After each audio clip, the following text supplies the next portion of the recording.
苹果发布了4款全新的 iPhone 13，明天周五就是下单的日子了。不知道你有没有想好购买哪款 iPhone 呢？大家好，我是小天。作为一个 iPhone 12 mini 的忠实用户，这一次我已经准备下单 iPhone 13 Pro 了。不过这表示我就认为 iPhone 13 Pro 是4款当中最值得推荐的吗？今天我们就一起聊聊这个话题。不得不说，今年这 iPhone 13和13 mini 的升级真的是无趣，升级了 A15 芯片，但性能提升了多少呢？没有人知道，因为苹果在发布会这次没有和去年的自己比，而是和友商进行了比较，所以这是对自己的进步也不太有信心吗？砍掉了紫色，我不会买的颜色。OLED 显示屏亮度提高了 28%， 可以达到800尼特，在显示 HDR 内容的时候，分值亮度可以达到1200尼特。好的更新，不过现在的12 mini 也够用。前置摄像头和 Face ID 进行了重新排列，使得刘海变小。好的更新，但以前刘海大的时候也没有让我觉得很困扰，所以这次刘海变小也并不会让我欣喜若狂。电池续航方面，13 mini 比12 mini 多 1.5 小时续航，13比12多 2.5 小时续航。不过这是待机时候的续航还是游戏时候的续航？期待后面更专业的评测可以确认这一点。有一说一，如果是上班族，随时有地方充电，这多出来的一点续航意义也不大。如果是经常外出在外，那这多出来的续航也意义不大，该备上充电宝还是得备上。最大的亮点应该就是 iPhone 13和13 mini 的相机系统获得了升级，两个升级的镜头，双摄的布局改为了对角线设计，得以调整内部空间，放入了传感器、位移式、光学图像防抖组件。然后苹果用大量的篇幅介绍了他们全新的电影效果模式。1080p 30帧的视频拍摄下， iPhone 可以自动识别人脸进行焦点的转换，听起来还不错。但在这里我们暂且先不讨论这一功能苹果它实现的如何，这我们得有了真机才能测试。我们先转而思考一下这个问题，它这个全新的功能受众到底是谁？因为我会认为真正热爱摄影的人在购买 iPhone 的时候，一定会毫不犹豫选择 iPhone Pro 系列吧。在我的认知中，购买 iPhone mini 的用户在拍视频时会去关心人物背景虚化的应该不多吧。至少用着 iPhone 12 mini 的我，好像就没怎么用过它的视频功能，拍照偶尔还是需要的，发社交平台。以上基本就是今年 iPhone 普通系列的全部升级了。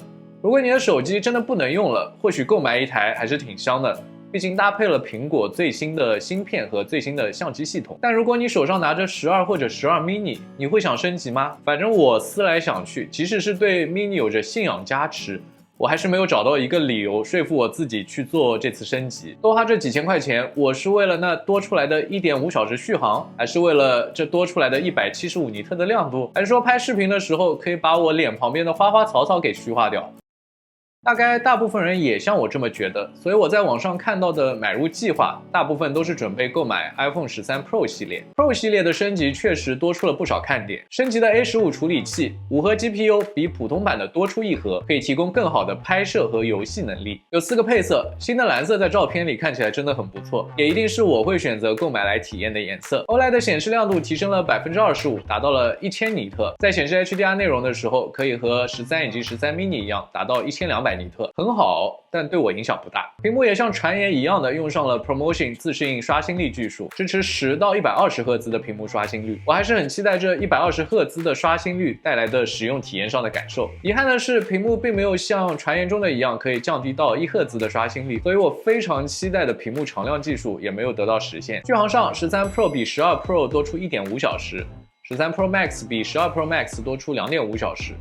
相机系统也同样全面升级，升级的广角镜头、超广角镜头以及长焦镜头，弱光拍摄更强，也同时提供微距拍照和摄像。我很期待这个微距功能所带来的更丰富的随手拍的可能性。在普通版的电影效果模式之上， Pro 版还支持在拍摄完成之后编辑景深效果，这和之前的拍照人像模式类似。视频拍摄完成之后，可以进行后期处理，调整光圈大小，从而达到改变人物背景虚化的程度。比较期待真实体验如何。iPhone 13 Pro 系列还能进行 ProRes 视频拍摄，最高可达 4K 30帧。ProRes 格式比普通视频格式提供更好的色彩保真度和更少的压缩，通常是用于商业广告这种比较专业的场景。但是更少的压缩也意味着更占用存储的空间，所以 128GB 的机型只支持 1080p 30帧。当然，苹果也适时的为 Pro 机型推出了 1TB 的存储空间。我只是一个普通的视频爱好者，所以并不能确定这个功能给那些视频专业人士所带来的影响，但至少我现在对这一功能没有太大的感觉。以上基本就是今年 iPhone Pro 系列的全部升级了。作为一个科技爱好者 ，Pro 系列足以说服我购买一台 iPhone 13 Pro 来进行体验。但排除掉那些很有钱的情况，作为一个